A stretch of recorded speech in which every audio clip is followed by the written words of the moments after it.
Welcome back to the shop. This is part 2 of the CRF450R Full Motor Rebuild. It's going to be the same steps from 2017 to 2024.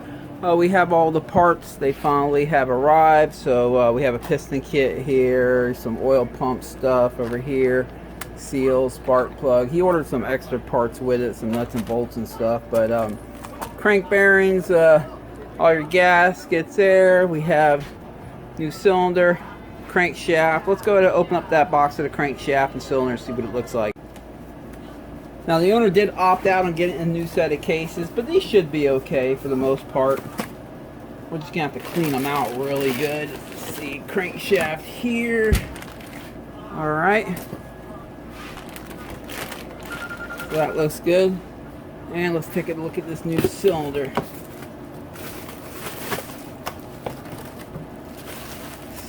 Here. That looks like a brand new cylinder. Oh, they got it in the bag good. So rip it out.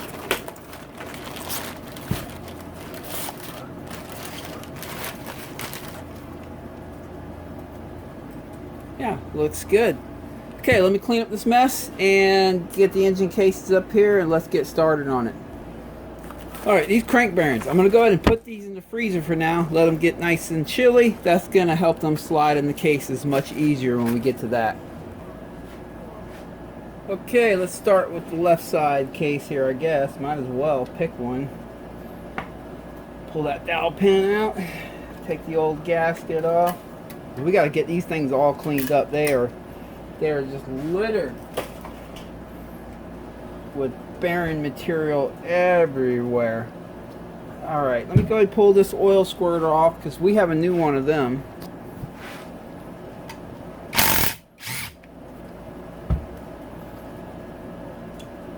There we go. I want to get a new one because this thing got beat around. You can see right here a lot of this, and it looks like these are just like, I don't know. I just want to make sure this thing's going to be shooting good streams of oil at the piston. Let me give the case a good looking at. I mean, definitely has some dings in here, as you can see, but that's going to be survivable. And like I said, a little bit of scratching where the oil pump goes, but again, that should be survivable. Let me see what else we have to take apart here. This thing is just dropping metal everywhere. I want to pull this little regulator out there. So let me get some pliers to do that. Okay.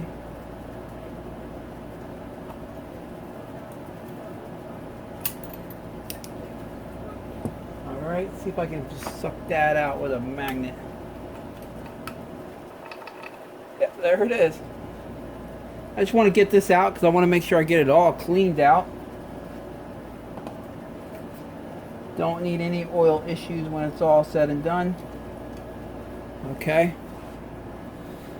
Okay, I'm going to knock out the seal here, but it's real important for me to pay attention to which way they had this seal in there from the factory, so I put the new one in the same way. So it looks like, yeah, so I see that, and that's recorded on video. If I forget, I can go back and look. That's the great thing about making videos when you do these jobs. Alright, let me knock this out now.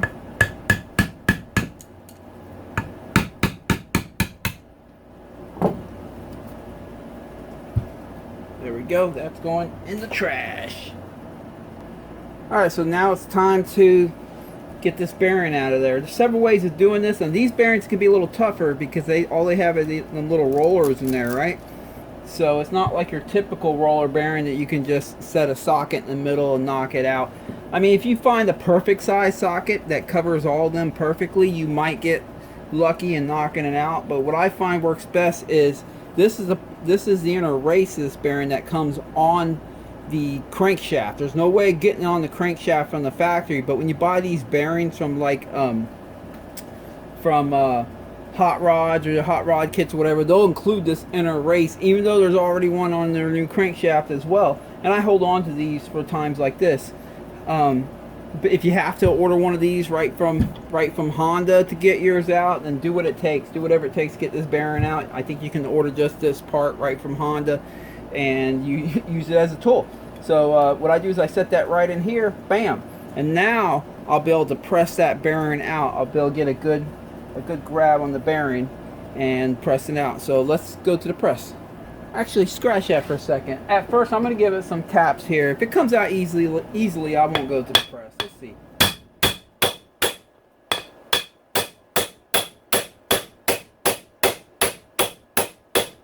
Yeah, it's coming out. There it is. That saves me from setting up the press and lining everything up, and saves a little time. Alright, we got that sucker on out of there. Let's slip this thing off. There we go, and I'll save that for the next job. Alright, now I'm going to take this outside, spray it all down with WD-40, hit it with high pressure air line here. I'm going to do that a few times to get it all cleaned out the best I can, all the bearings, all the little passages, everything. And then I'll come back in here. We're going to do one side at a time because I don't want to get all these little parts confused. So we're going to start with this left side. Let me get this cleaned up and I'll be right back. Okay, got the case all nice and cleaned out. Bearings all free spinning. Nice and cleaned out. So we are good there. Let me go ahead and get this regulator cleaned out here. Okay, so it has a little spring-loaded plunger in there and a little pin holding it in place. So let me see if I can just push that spring-loaded plunger in. This magnet should be able to slide that pin out. There it is. Can you see that on camera there? Pin is all the way out. Now the plunger should come out. I'll push it from the back side. Let me get something smaller to stick in there. Now, a normal rebuild, you really don't have to worry about doing this, but this one, as you know, it shot crap everywhere, so we're looking to get it as clean as we can, get all that debris out. I can already see there was debris in there, so it's a good thing we're pulling this out. I mean, it might have cleaned itself up on its own, but again, we're looking to get it all clean. So we got this plunger here and a spring,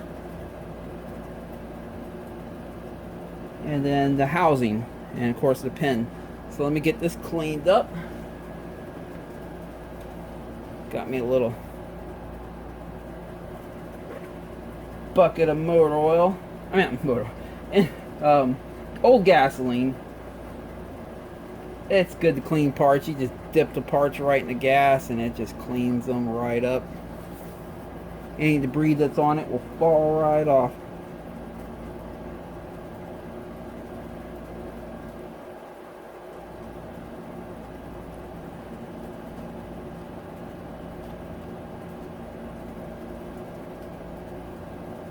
Okay, now we can go ahead and put that back together, and I can be pretty rest assured that's nice and clean. It's going to be freed up and working well and shouldn't cause any issues. So I'll stick the spring back in there, stick the plunger back in there, and I'll use this to hold the plunger down and slide the little pin that holds the plunger in place from coming out.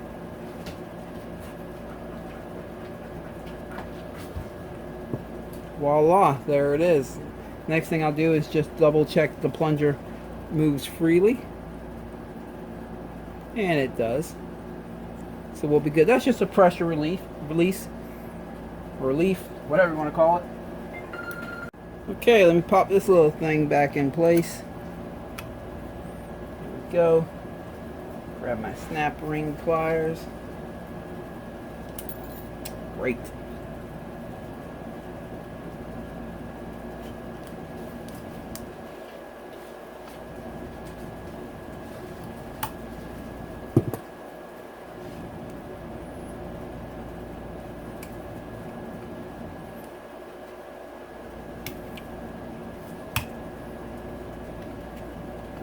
Alright, just double check, make sure that snap ring's in there good. Yes, it is. brand new oil squirter. Pop that in place. Put some thread locker. Use some red stuff. Don't need this sucker ever coming out. Obviously a dab will do, but you definitely want to use the red thread locker and stuff like this inside the motor. You don't need this ever coming out. Not on its own, at least. Alright. And get that a little snug down. There we go. Sweet. Okay, I'm gonna go set this in the oven at about 170 degrees. Just get some heat in it. You can put them on a grill as well. About 170 degrees is really all you want in it. Don't worry, any rubber seals you have or any plastic, it can handle 170 degrees. These motors get hotter than that when they're running. But the 170 degrees is going to allow the aluminum to expand a little bit. And I had the crank bearing in the freezer. That's going to cause it to contract a little bit. And it's going to allow us to just knock that bearing back in. We might not even need the press to get it in. Let's see. Let me go heat it up and I'll be right back. Okay, the case is nice and hot. Got new bearing here, nice and frozen. I'm going to slide this sleeve in there to help protect it. And grab a hammer here. Got to work quick.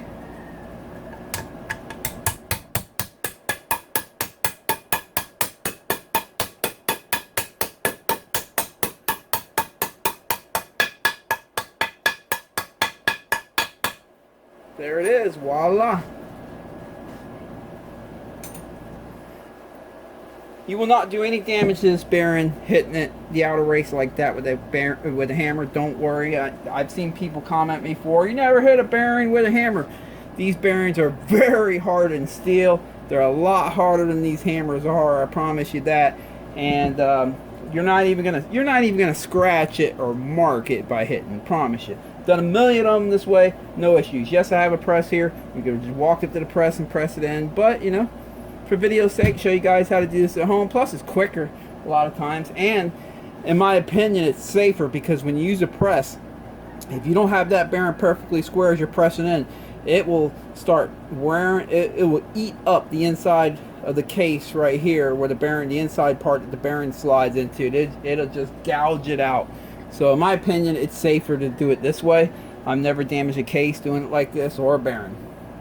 Alright, let me flip the case around. We'll knock the new crank seal in, and then we'll move on to the other half. Okay, remember that seal went in this way.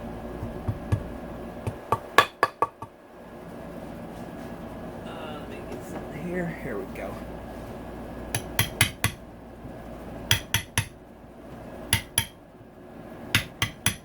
If you want to get fancy, they do have seal driver kits you can purchase. But if you take your time like this, you really don't need them.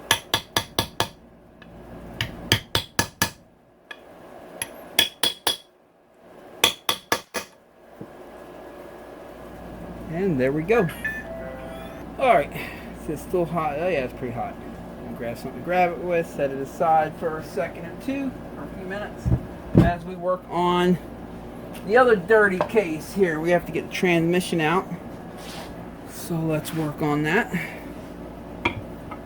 Just gonna pull this pin out right here.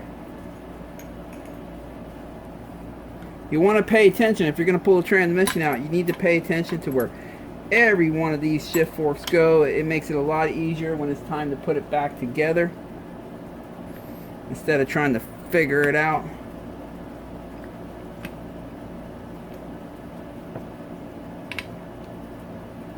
Okay, now I'm gonna have to. Oh, there's metal flying. There's metal chunks going everywhere. Try to set this. Let me see what I can do. Okay, maybe it'll stay put like that. Because what I'm looking to do is just slide this transmission out nice and easily. Actually, set it a little more like this. Trying to keep it together if I can. Okay, I can get this shift fork now. Let me set that over there. Slide this shift fork over here. And grab this shift fork now. Set that one over here.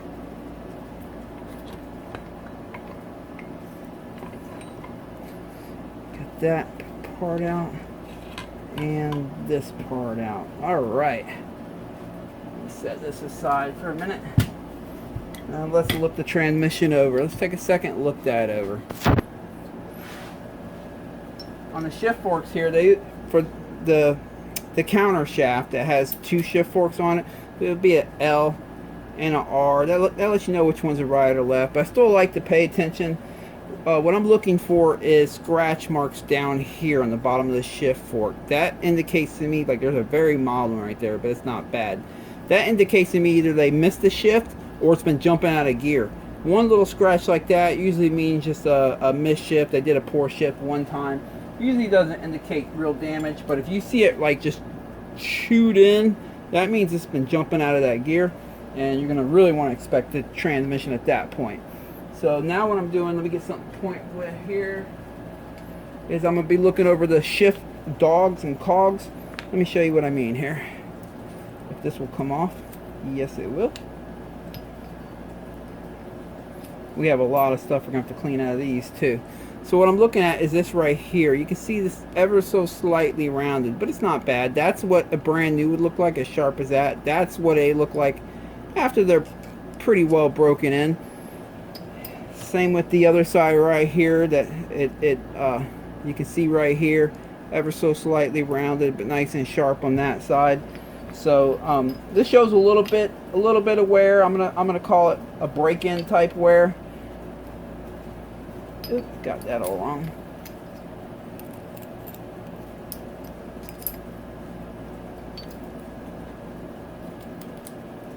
Put this back together. There we go. Okay, so let me look at the rest of the gears here. We already checked that one out. The rest of these I'm just going to do it without pulling them apart. I'm just going to look up in here and see what we got. Okay, this one looks good.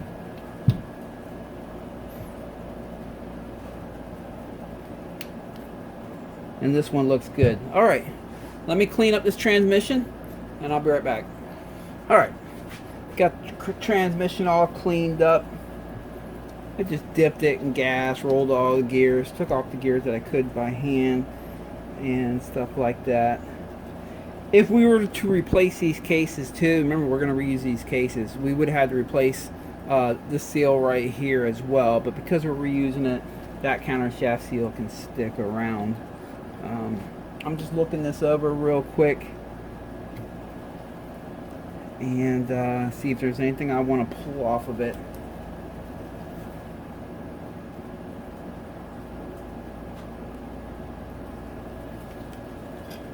I found this a little loose for some reason. I was able to spin by hand, so I went ahead and pulled it out, cleaned it up, Loctited it back in. I went ahead and did this one too while I was at it. Let me go ahead and remove this little dust cover right here. We're going to want that off.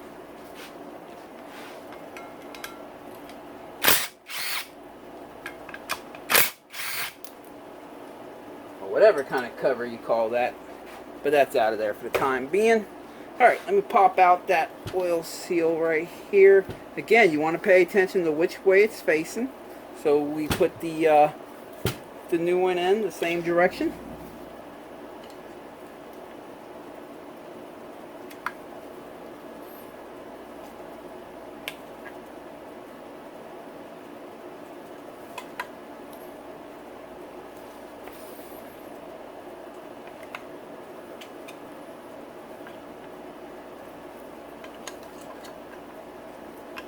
There we go. Set that over here. Let's go ahead and knock this bearing out. Let's see. Oh, they got them little things holding it in place. Let me throw that out.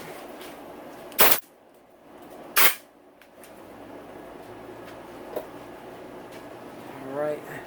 That's the Torx. So let me grab that. I think it's this size right here. Let's see. Seems to be. Start on setting number 1 in this impact. See if it does it. Yeah, you know what? I'm not a big fan of these electric impacts when it comes to stuff like that. Let me get my pneumatic. Alright, let's try again. I might have to get some heat to it, but let's try it. Yeah, it's gonna need some heat. All right, let me break out the torch. Get it good and hot.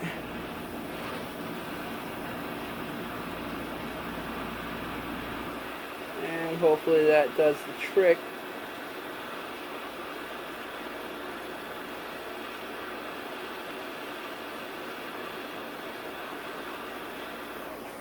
Alright, let's try that out. Let's see what that does. Hopefully it does. That sucker's still in there. Holy cow. Well, let me get it pretty hot. I'll be right back. Okay, I've had it on here for a little while. Let's give it another shot.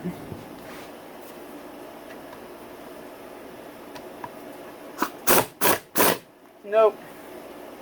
Alright, let me work at it some more. I'll be right back. Oh, it's coming, it's coming.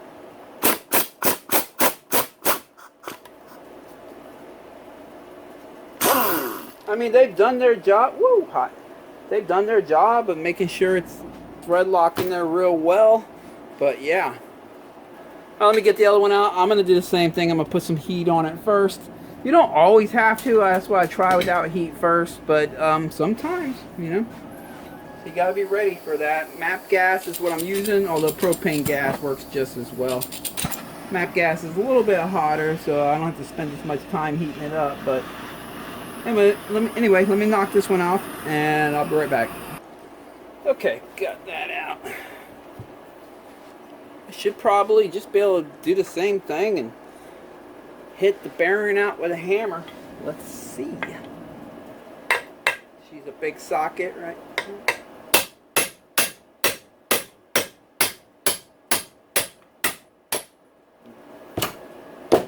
There it is.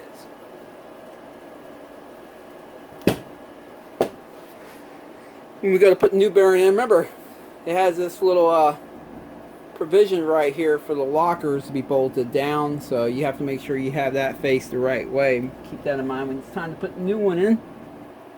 Alright, let me do the same thing. Take these outside, get them nice and cleaned up. I'll be right back. Okay, they're all cleaned up.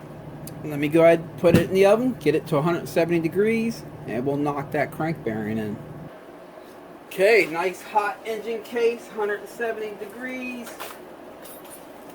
Grab the frozen bearing. Again, you got to work quick because once they equalize in temperature, well, you're going to lose the advantage of the heat and the cool. So remember, you got to put the cut out side right here that's recessed or cut away for the lockers. You got to put that face outward.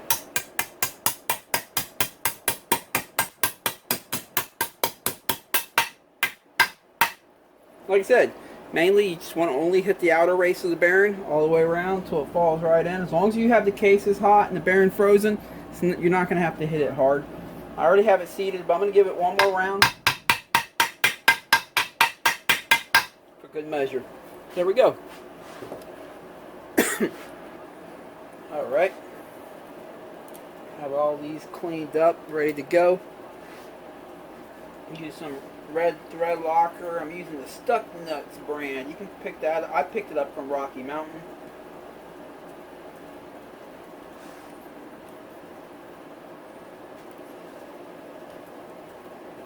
Now, I'm not sponsored by Rocky Mountain or anyone. Probably for good reason. Keeps me free to tell you guys as much of the truth as I possibly can without being sold out.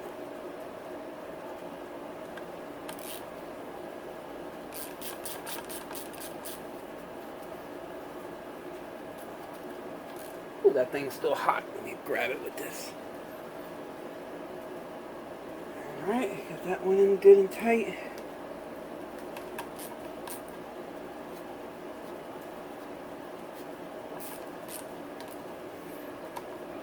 You don't want to strip them out, but you definitely want them good and tight and red thread locked in. Case is still pretty warm, but I can touch them a little bit as long as I have these gloves on. So I'm going to start working on trying to get this transmission back in. I like to put transmissions in and out with the case upside down. Leaves the shift forks up top for me. So let me just situate this camera so you can see what I'm doing. There we go. Alright, remember this had a left or right, so this is the right case, and these had a left or right, so the right is going to be the one with the R on it there.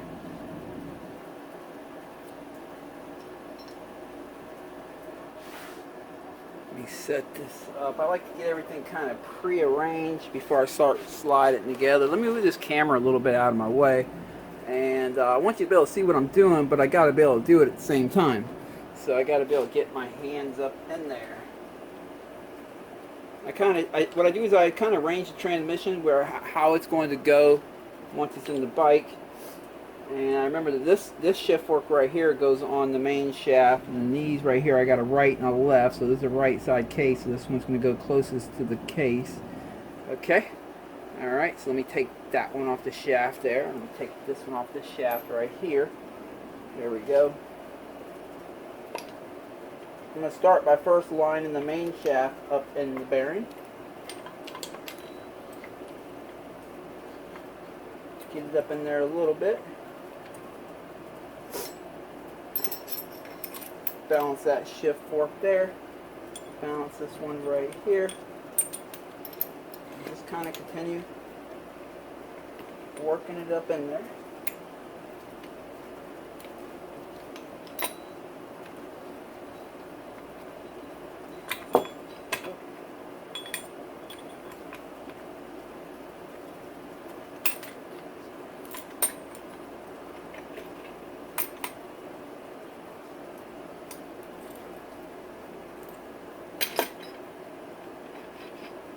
I think that's, well, no, not quite yet. We still got a little more to go with that one right there. Let's try this. Oh, I see what's hanging this up here. There we go. Alright. Shafts are, I hope I got that on camera. Looks like I did. Shafts are all the way in. So now I just have to line the shift forks up. I'll start with this one. I'm going to slide that gear up and put that shift fork in its screw there. Grab the pin for that one. There we go. Then I'm going to do the same thing with this one back here. You got to kind of slide the gear up using the shift fork. There we go. I'll get the next shift fork. That one goes right there. And wipe that up.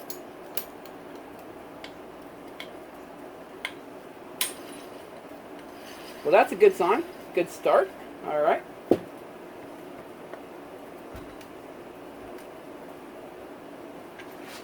Okay. Okay, I believe that was 5th gear. I just shifted it down to 4th gear, I believe. I'll do 3rd gear. Spin it, make sure there's no binding. That should be 2nd gear. Let's see if we can catch neutral. Nope.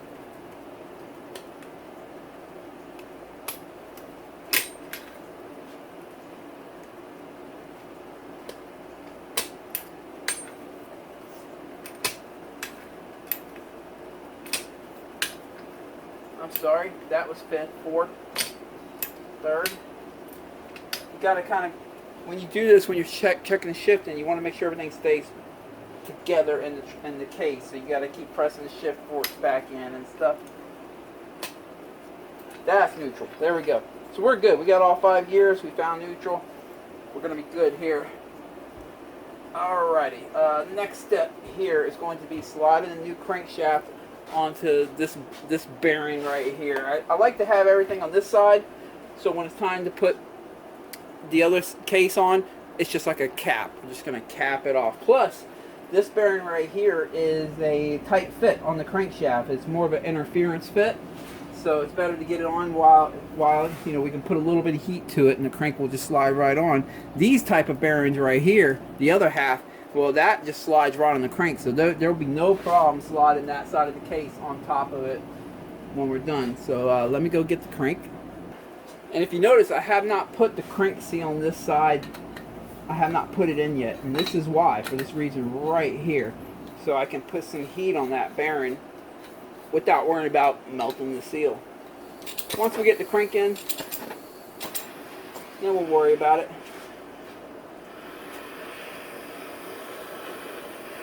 You don't want to get it too hot. You don't want to blue it or anything. You definitely don't want to damage the bearing by getting it too hot. Just, you know, rotate around the inner race just like this with propane or MAP gas, and just get some heat in it. You don't have to get it crazy hot. Like I said, you don't want to be turning it blue. I'm doing this live on camera. I'm not going to pause the camera, just so you get a general idea how long I'm doing this for. Now this is MAP gas, so it is a little bit hotter than propane, so if you're using propane, you might want to run it a little bit longer. Make sure you slide the crank in the correct position. There it is. Alright. Once them two equalize in temperature, that crank's going to be pretty much stuck on there, on that bearing. And that's good. That's what we want. There we go. We are getting there. Alright, time to work with the inner oil pump here. Got a new shaft. So let me slide these off. All I need from this old one, is that little roll pin right there. Cut the new ones out of the bag.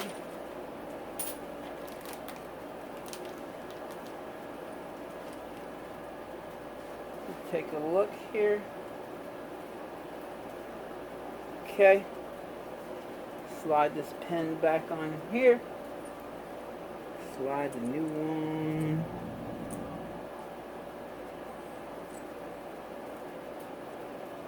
Okay, let's slide the new one in. See how it feels. Feels nice and smooth. Okay, that's good.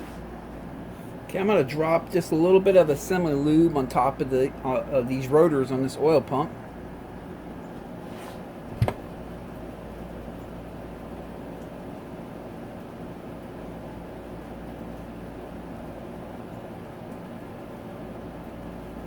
That should be enough. Just want to get a little bit of something in there. Let me get some over here too.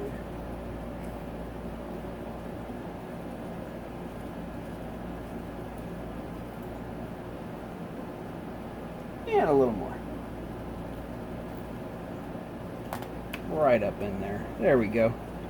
Alright. Can't forget to put the counterbalancer in there before we put these cases together, or I will be crying if I forget.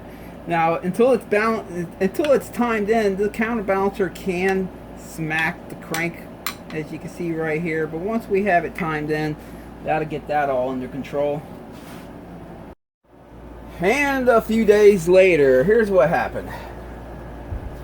When I was installing the counterbalancer here that you saw me doing just a minute ago, I started feeling a little something on this bearing right here. Now, all these bearings, I have them all cleaned up, and the ones that we didn't replace, it's because they felt good. But this one, out of nowhere, I started feeling a little something in it, just a little something. So I decided to be safe and go ahead and order one up. So here's the one I pulled out. That's the new one in there right now. Let's see if you can hear it. No, it sounds good and quiet, but as it spins, I'm feeling a little something in it. So again, I'm just trying to be as safe as we can within reason here. I mean, obviously we're reusing the cases to save some money, and we should be okay with that. But you know, I wanted to get a new bearing in there. I just felt better about that. So, all right, where were we? Okay, counterbalancer. Yep, that's right. Got to set the counterbalancer in there. It goes in this way.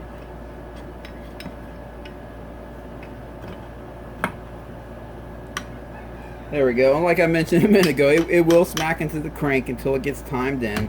It's not the end of the world. Just leave it sat right there. All right. I think I already, okay, I have assembly lube on that, so we're good there. Let me double check, make sure the transmission's still fully seated in. Yes, it is, because we are about to slide these cases together. Okay, brand new engine case gasket.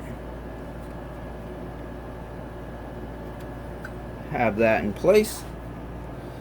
So let me look over everything one more time. Make sure everything's good. Alright.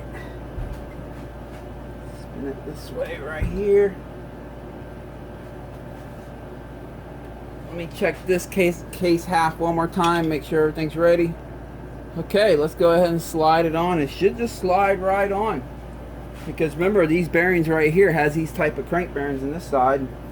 They usually don't fight you very much.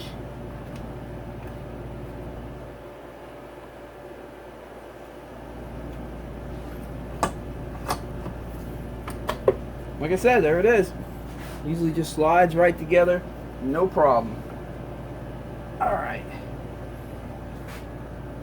Okay, I'm about to put the bolts in and tighten up, but first let me press the cases together, spin the oil pump, make sure it feels good. Yes, it does. Spin the crank and the transmission. Everything feels good. She's still in neutral, so that's good. Alright, gonna slide all the hardware in. Some of the bolts are longer and some are shorter.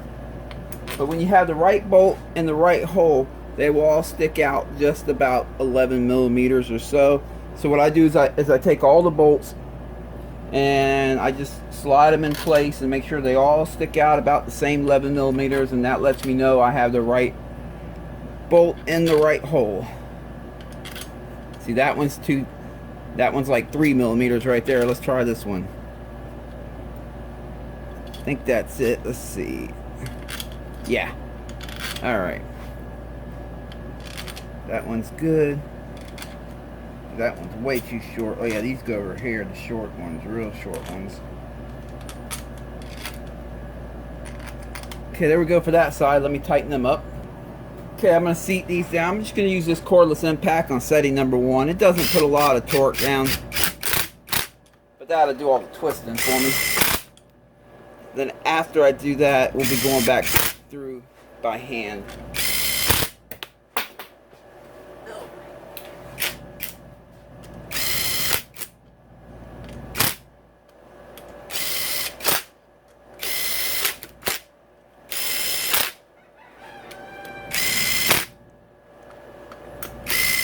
And we still have 3 more on the other side to do. Check that oil pump again. She's still spinning nice and smoothly, so that's good. Alright. Now we have the 3 that go in on this side. Not there. Not there. Where did this one go? Right here. There it is. And that one. Same thing. They all stick out about 11 millimeters when you have them in the right hole.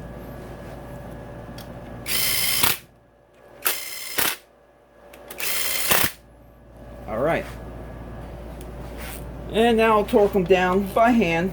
There are torque specs for this. If you need to follow that, you can look in your manual and they'll have them in there. I've been doing this a lot of years, so my hand's pretty calibrated. If you do this by hand, be careful. These are easy. You see how I'm choked up on a quarter drive ratchet here? So these are easy to strip out. So you want to be careful. Just bottom them out like I just did there, and then cinch it up against that pretty good, and you'll be good. If you go any further than that, well, then you're going to get that loosey twist, which means you just stripped it out. Don't want to do that.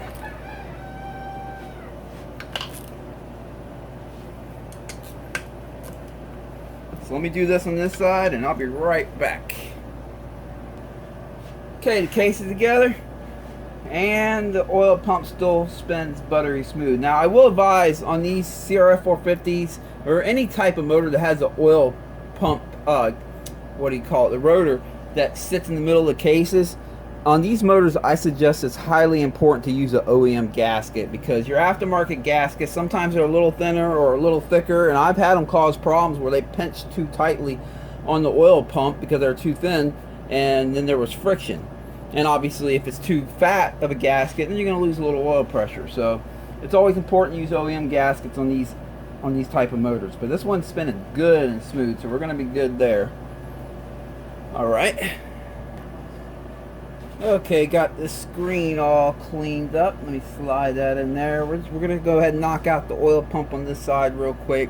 Alright, drop in the new oil pump rotors here. Guess I'll put that in first. There we go. And drop a little bit of semi-lube on these. Try to get it right up in there a little bit.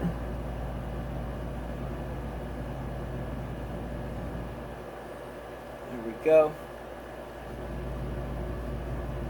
And let me work that in a little bit.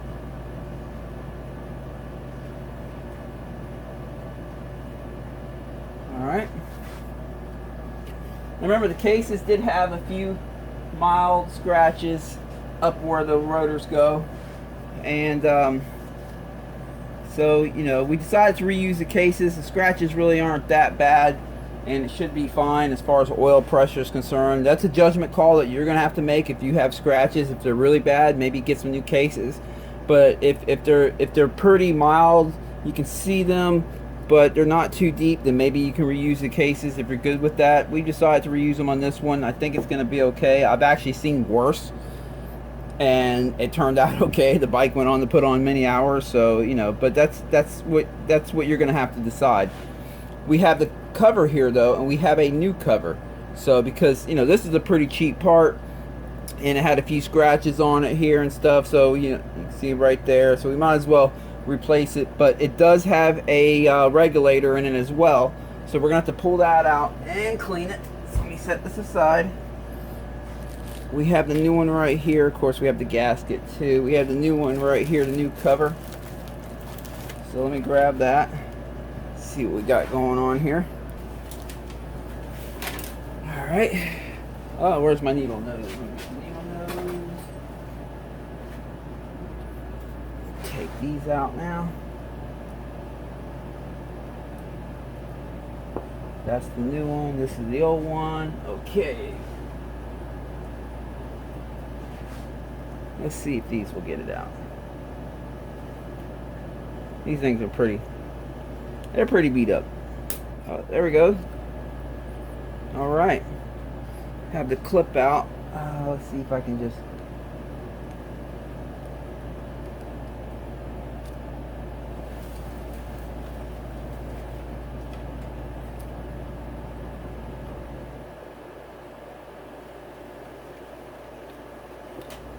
Oh, here we go. Looks like I can pull right here at the bottom end. Just trying to work this out. That can be in there a little bit tough. There we go, because of the O-ring that's on them. Okay, now we need to take this one apart and clean it, clean out any debris. I believe I have everything out of here that we would need. Yes, looks like I do. So that's gonna go in the trash bin as well. Okay, this pretty much works the same way as the other one we did. They have a pin in it. You slide that little pin out. Whoa. It might be raining soon. And that should just come out on its own, but it looks like, let me get some air pressure to it. Now I don't need it going flying across the room, so let me do it like this. Ha, yep. And it's raining. Hopefully that don't last long, so it's going to be hard to hear me. You can see all the debris right there. So let me clean this up. I'll be right back. Hopefully the rain stops too. Okay, got that all cleaned out, and I flipped the rag over to get the debris out of the way.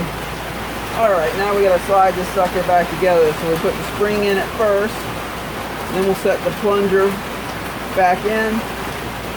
There we go. And what happened to the pin? Oh, there's the pin.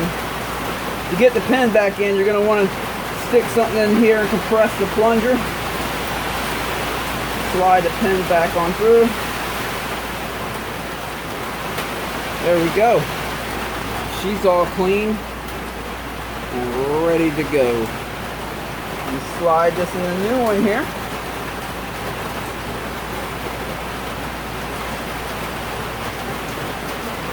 Alright. And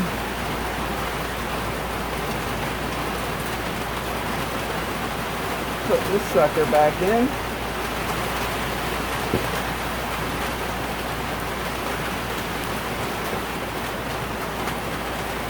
good and tight. All right, put these little things back in here.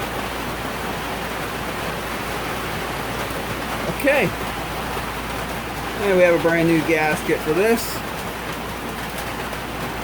Let me line it up on. There we go.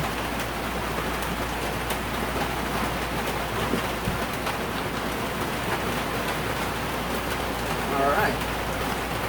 And we have the hardware for it. Now in this hardware, I am going to use a dab of thread locker.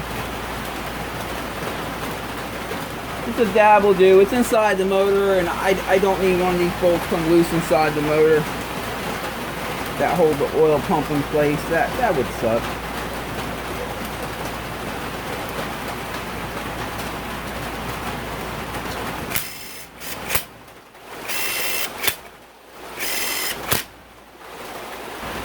And same thing, there are torque specs in your manual.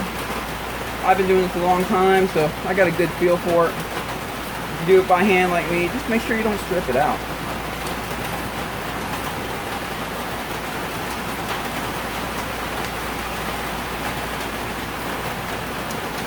Okay, let me spin it by hand over here.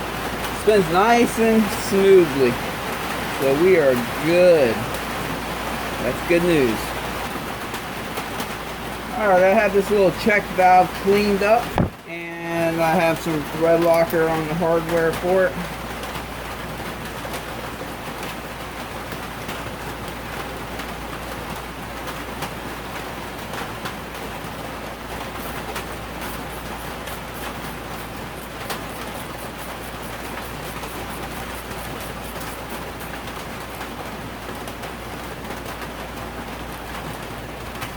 There it is, and let me take a look at it, make sure it's closed fully. Yes, it is. I can't close it anymore with this tool, which tells me it's fully seated, so that's good. Okay, what's next? Well, I guess we'll go back to the other side of the motor for now. I think before I go any further, let me make sure the transmission came out okay. It shifts through all its gears just fine. So I put that little spacer back on there. Don't forget you have a washer right here.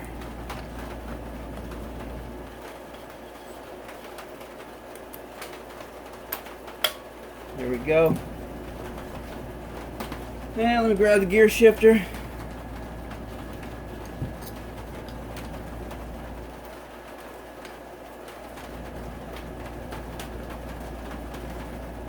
That should be good enough to run through the gears. Alright, let me shift down the first gear.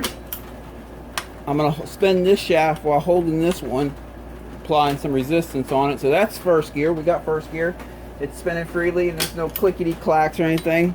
That's second gear. That's third gear. Fourth gear. Fifth gear. And that's it. Let's go back down to neutral. There's 4, 3, 2, and then a half shift down for neutral. There we are. We are back in neutral, so we are good. Transmission tested out good, so that's good. Okay, I guess I can go ahead and put this crank seal back in, huh? Grease right there. Remember, it went in this direction, or at least that's how the original one came out, so that's how I'm putting this one in. All these motors, different models can do it differently. It just depends on where they're looking to hold the pressure.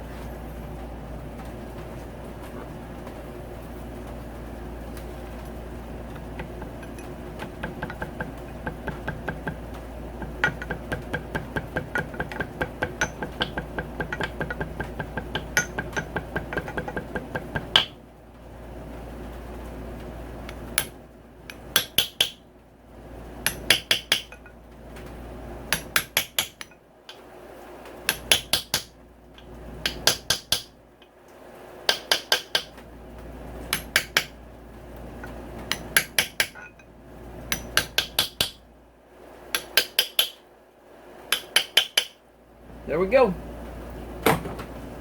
You want to beat that to where it's basically flush with the surface right beside it on the case. Okay, you remember this whole contraption thing I had right here? We have to get this on, starter clutch and the main gear and everything. So let me cut the zip tie, clean these parts up, but keeping them in order, and let's put them on.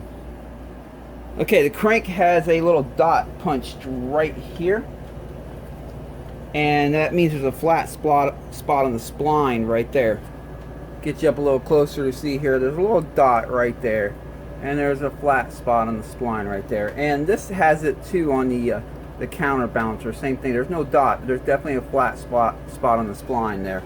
So keep that in mind, because a lot of these parts like this right here has a missing spline here, so that's going to go where the spline, where the dot was at, in the flattened spot. So let's slide this. Oh, and keep in mind this also has one end that's kind of rounded off here. That end goes towards the seal. It allows it to slide in the seal easily without, you know, flipping up the lip.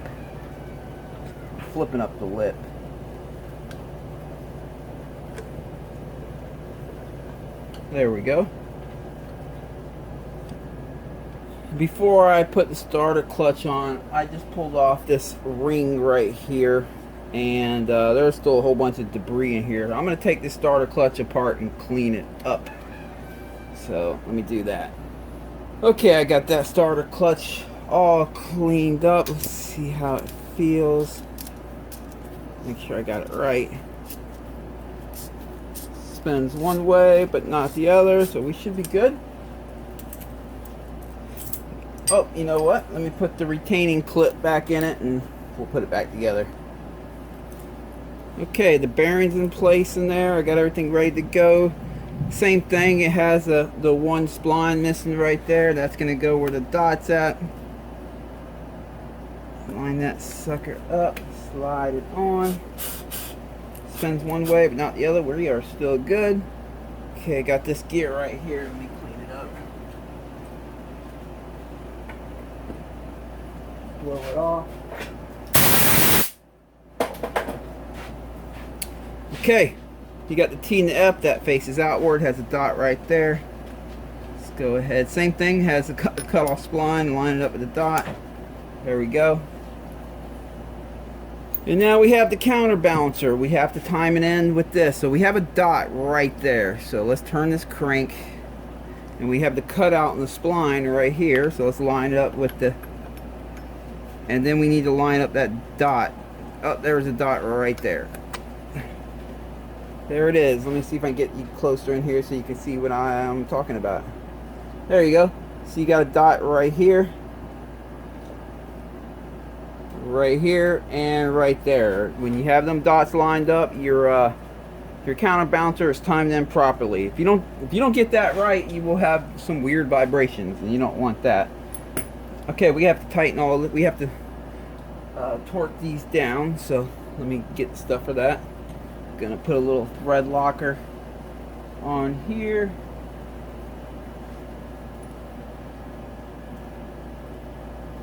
And on there. So I put some thread locker on this and on that. I prefer the red stuff when it's inside the motor because it handles high heat and high vibration better. So that's my idea behind that. Now there are torque specs for these as well. Again, I've been doing this a lot of years, so I'm familiar with them. But if you do decide to follow the torque specs in the manual, you do have to keep the motors from spinning as you torque this down, which means you probably have to put the clutch on here and maybe wedge a penny, a nickel, or a piece of aluminum between the main gear and the gear on the clutch to keep the motor from spinning.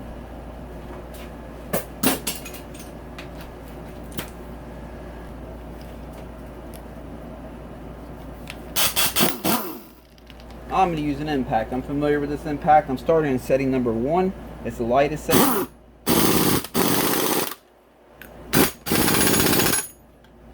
And then I'll go to setting number 2 and I'll wrap this once or twice real quick. Now this is a smaller one, so you got to be careful. You can strip that one out if you're not careful. There we go. And then on this one I'll give it a pretty good wrap at setting number 2. And that should be good enough right there. Now I will say, if you're going to use an end pack to put these on, Me personally, I suggest the pneumatic impact and not the battery driven ones. The battery driven ones are really just too hard to feel. And you got to be familiar with your impact. So unless you do it quite often and you're familiar with your impact and you know how much torque it puts down for each setting, like I've been using the same model impact for over 10 years. I'm very familiar with it. So unless you're familiar with yours, you might want to break out the torque wrench just to keep from stripping things out. And you know, like I said, you're gonna have to lock the motor up from spinning. But if you have a torque wrench that you are familiar with and you're okay with it, I mean, that's how most of your engine builders are doing it nowadays, you know. But you gotta be familiar with your torque wrench. That's the key. The last thing you want to do is strip something out, break a bolt or anything like that. And always use red thread locker, of course. Alright, what's next? Let's see here. We have these reduction gears we have to pull out of here, the starter gears. Let me get these cleaned up. Oh, by the way, now the counterbalancer won't hit the crank anymore. It's all timed in. Okay, this has a smaller teeth, so that's easy to remember. It rides with that one right there that has a smaller teeth. That should be it right there.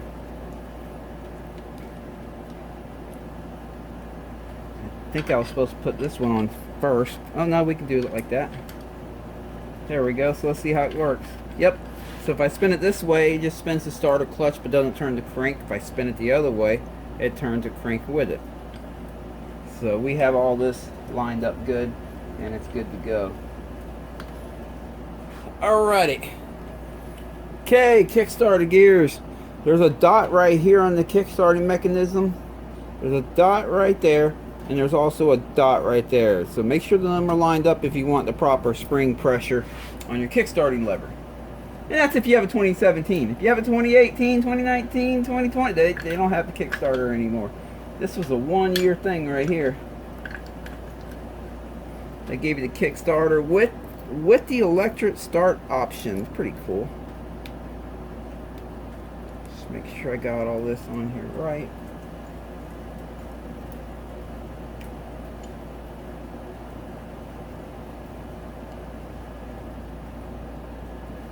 Let's try it again. Okie dokie.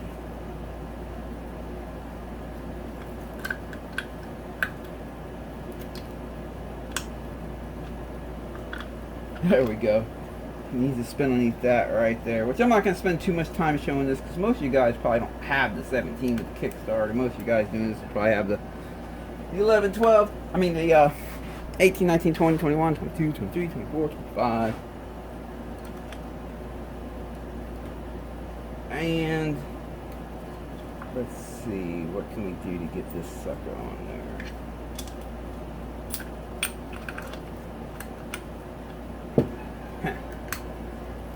Try this here.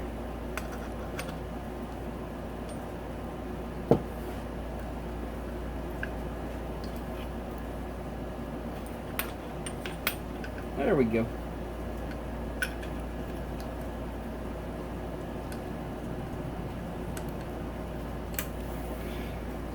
Alright, there we go. Kickstarting mechanism is on there. Sweet. Okay, what's next? Guess I'll go ahead and slide the new starter motor back in. He sent me a good used one, so hopefully that does the trick. I already tested it with the battery. It does seem to work. Let me put this hardware in for it.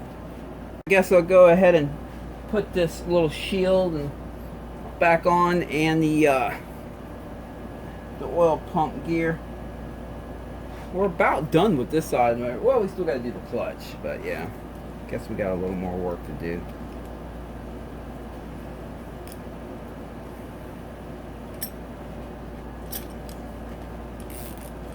Not wrong size. Let me do it like this.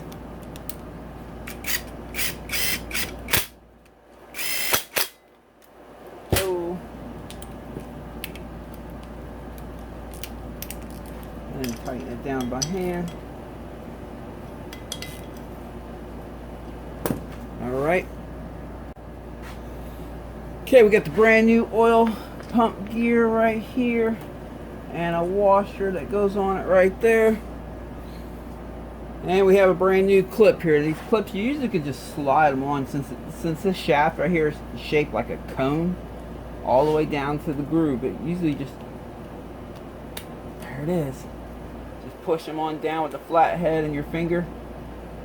Ink on the gear a little bit. Make sure it's on there good. It's not going to come flinging off or anything. Yep, seems good. All right. Okay, let's get the clutch back on. Got all the parts all cleaned up. We're ready to go. Break this down a little bit more here. Go.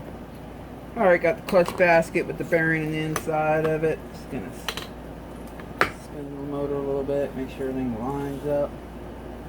There we go. And we have this big washer right here. Goes next. And we have the inner clutch hub. Alright. Alright. Next we have this washer, goes right here. Then we have the locking washer. Now we have the nut. Even though it has one of these locking washers you can fold a tab over, I still like to put just a dab of thread locker on them.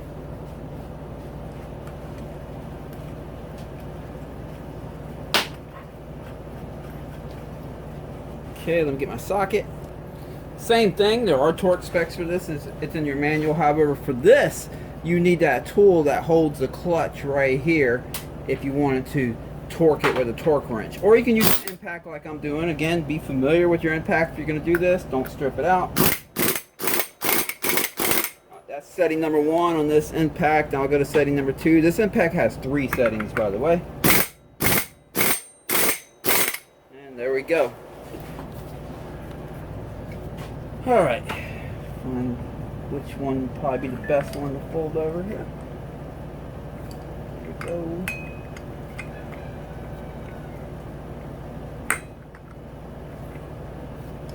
There you go. That'll do the trick. Got that folded over nicely. Okay, might as well put the push rod in now. Let me check it. See, even though you can put it in either way, I like to look for the wear on it. Try to put it in the same direction. Then we got the clutch actuator lever. I'm going to put that in on the side of the motor over here.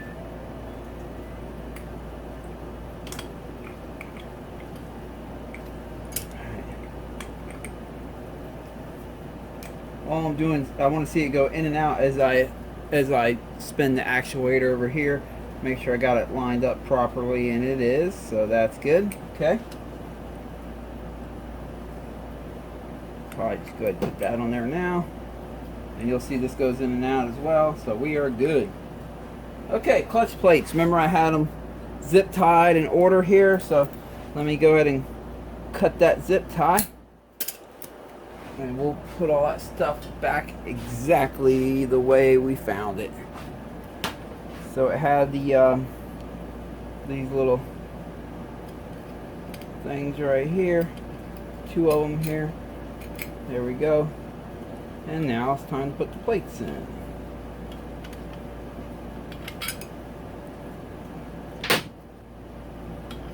It'll be 1 fiber, 1 steel, 1 fiber, 1 steel. But that first fiber I put on is a different fiber than the rest. So yeah, that's why it's good to keep them in order if you're not real familiar with these. Just put a zip tie around like I did there to do your best to keep it in order. Ah, okay. It has that little in there.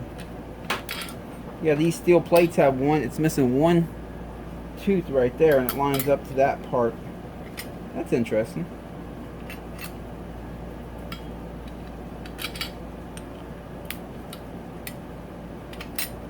Oh.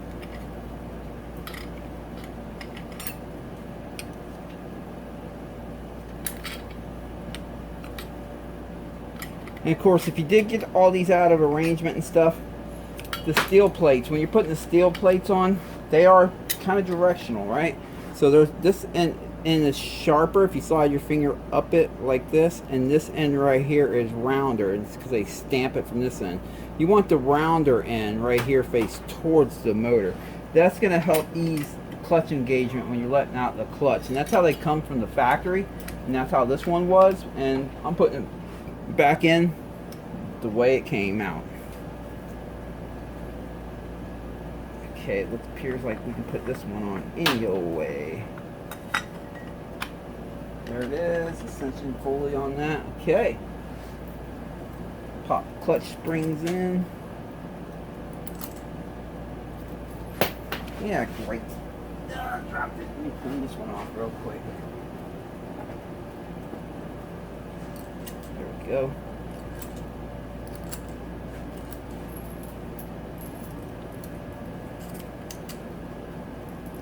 And we got these boogers to put in. Okay.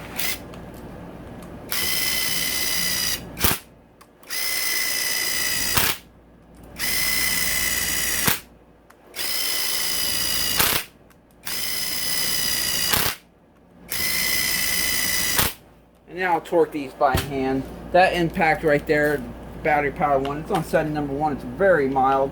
It usually gets these down good enough, but I still like to check them by hand, just to be safe. Alright. Okay, put that back over here with the little O-ring on it and brand new gasket. Now the water pump, it gets driven by this right here. So what I want to do is I want to point this in a direction. I'm gonna point it right at that.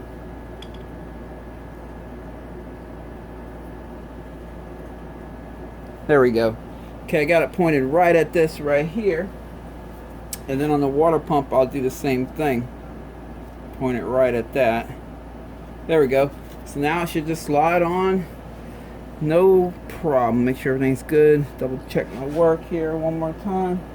Everything's looking good. Okay, let's do it.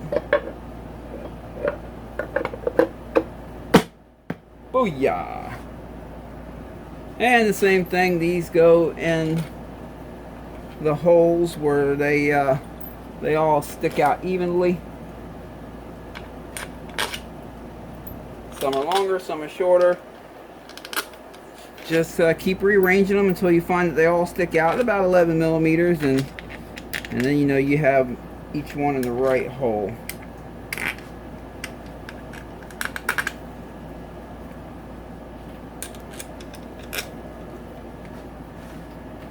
Okay, have the clutch cover on, all the bolts are torqued down. Now let me try spinning the motor by hand, make sure everything spins nice and freely. Yes, it does, so we are good. Try to put it close to top dead center if I can. There we go.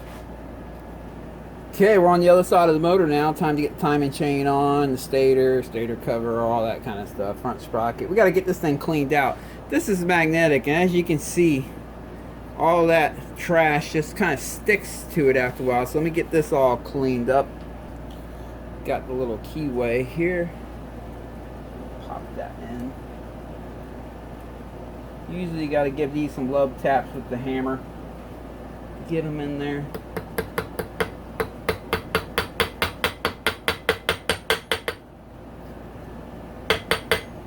There we go. Alright. The timing chain. Hang that over there. Then we're going to need the part that holds it on, but I need to put some thread lock on it. I don't want any of this stuff coming loose, that's for damn sure.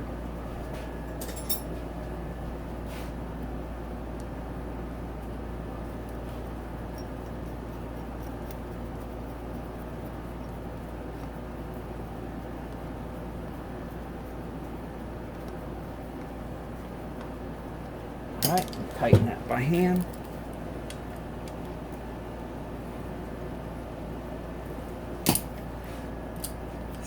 See it's down here. It just holds the chain from coming off the sprocket. That's mainly only for when you're doing top ends. You don't have the stator cover off.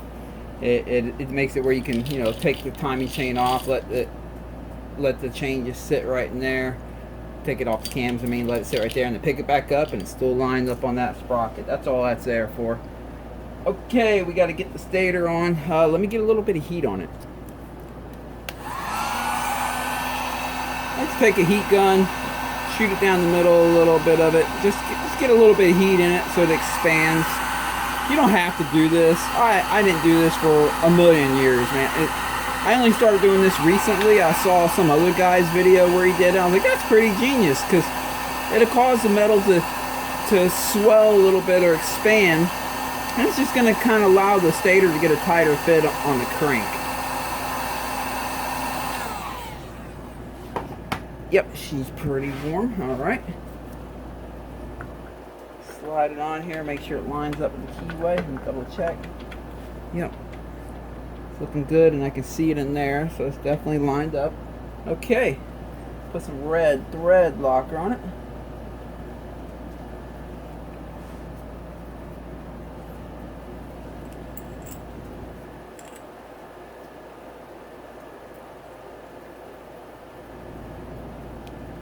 All right.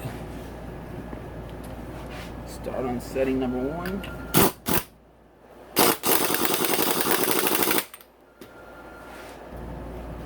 Okay, I'm going to pop this back off real quick.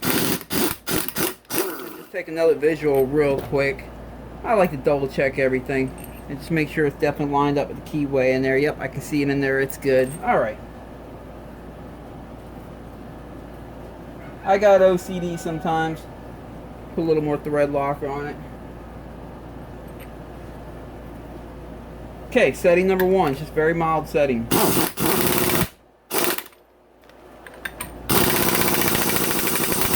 I kind of use that just to seat everything down, and then I'll put it on setting number 2, and that's where I'm going to rely on getting it torqued right. There we go. Okay.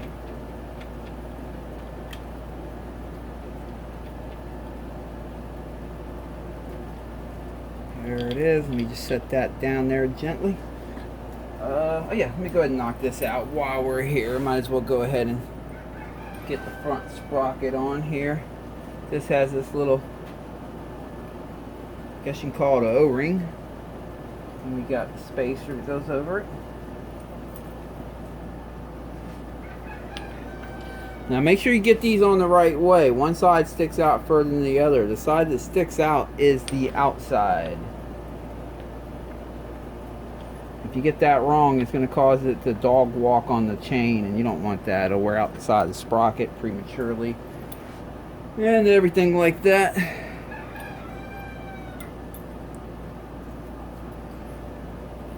I use a dab of thread locker even on these. I have seen these come out on people before while they're on the track, and it's not pretty. Now I will say, if you do run your front sprocket guard cover, it can save your ass. And I'll explain that in a second. Hold on, let me move quick here. Setting number 1. Make sure it's a neutral if you're going to use an impact on these. Setting number 2. There we go. Now,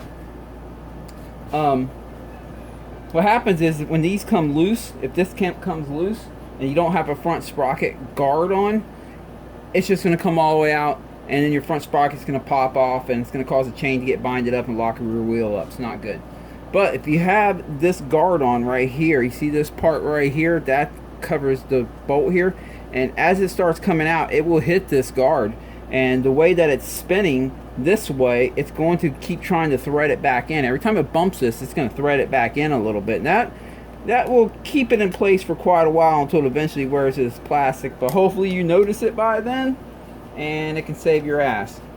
I don't understand why people, I know the pros, you see them without front sprocket guards and it looks cool, and so people like to look like a pro, but they have insurance and stuff, and if they get hurt, it's covered. They're getting paid to do this. We're not. So front sprocket guards are great. They can keep you, if you fall in a corner and you end up landing on top of your bike and sitting on your bike, your butt's not going to be right here getting chewed up, or a finger going in there or whatever. These are good to have. Keep them on your bike. They don't weigh much. You're not looking any cooler without it. You know, you gotta understand these pro racers, they're sponsored to show off their sprockets and their chain and stuff like that. So by removing that cover, it can show that stuff off, and that's their job, is to show off their sponsorship. And you know, bottom line is that really that's their job. Yes, they race for a living, but they're getting paid by sponsorship. Okay, where are we now? Okay, I gotta clean this thing up. It is loaded with debris, and get a new filter in it and all that. But we also have to replace that seal in there. Sometimes I can get these seals in and out without removing the stator itself. Sometimes I can't. So let's see if I get lucky. Got that out. All right. And we have a washer on top of it. Seals right in there. Okay. Let's see if I can get lucky here obviously without hurting the stator. You gotta be gentle.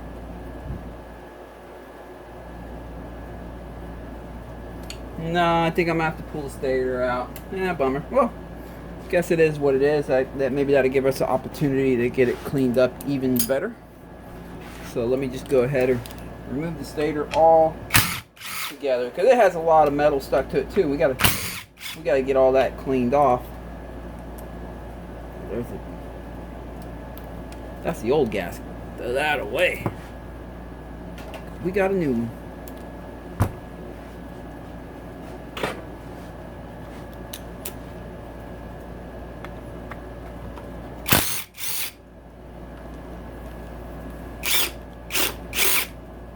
Sucker's stuck on me. Thank you.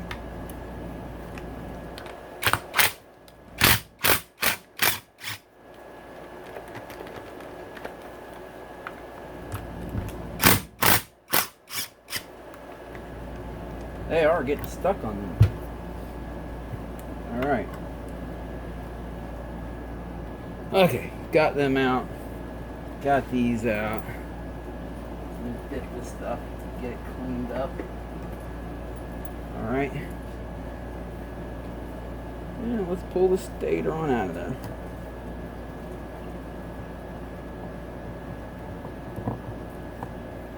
Gotta kind of wiggle that because the seat's in there pretty good.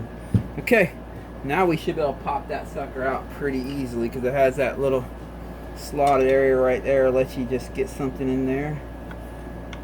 And like every seal, pay attention to the way it came out. You want to put it back in the way it came out. So it came out that way. Alright. Let me take this outside, get it all cleaned up. I'll be right back. Okay, let's pop the new seal in. Gonna put it the same direction as the one that I just pulled out.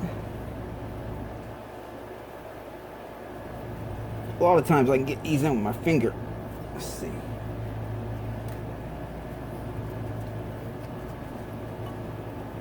But let me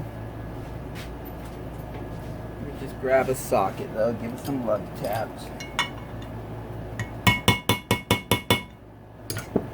There we go. Okay. Put that, wipe this up, put the washer back on top of it, and then put the clip back in that holds it, and then we got to put the stator back on.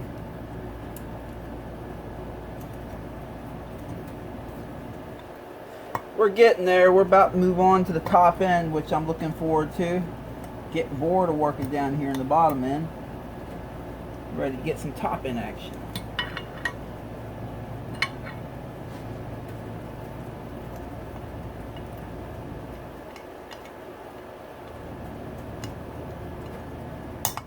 There we go.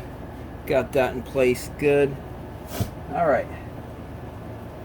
And I went ahead and clean all the metal dust that was stuck on the pickup of the stator and the stator coil and all that stuff. Got that all cleaned up.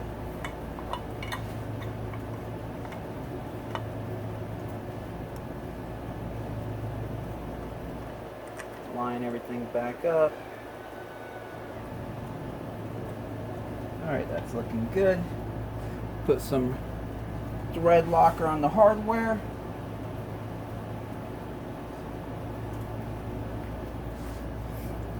Go.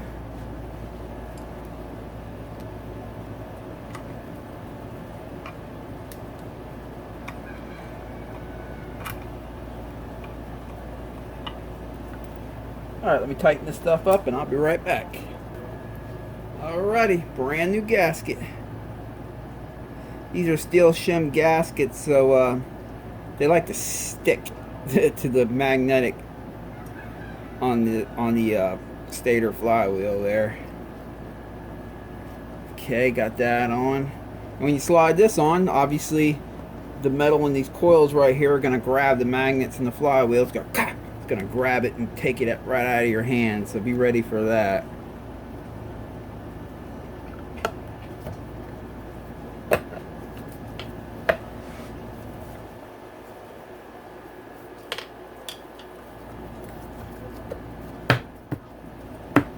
Yep, that's good.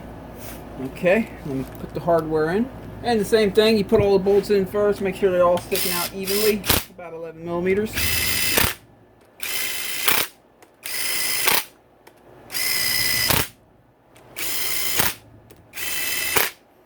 Alright, where's that new oil filter? There it is. Got a brand spanking new oil filter to put in it. Honda brand filter.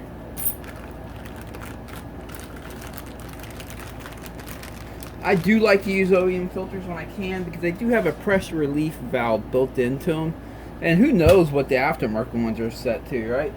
Now you can't forget the little spring that goes in first. It sits right here on top of this. And make sure you always see, it says right here, this side and spring towards engine. It says that on the OEM filters. Aftermarket ones, they might not say that. And this side towards the cover, the outside. It's very important because if you put this in backwards, and trust me, you can do it, you will starve the motor oil and you will blow your motor. I've seen it more than once. Let's see if I can get lucky and keep that on there. Yes, I can. Alright, and for video's sake, you can see I have the outside towards filter cover, so I have that filter in properly, so there'll be no second guessing myself on this one. I got it in there right. Oh boy, the roosters are going crazy.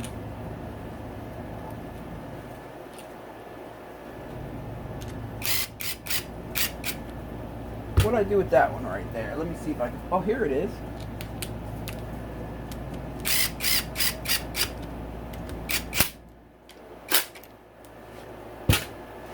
Okay, now I'll go around and tighten all these up by hand.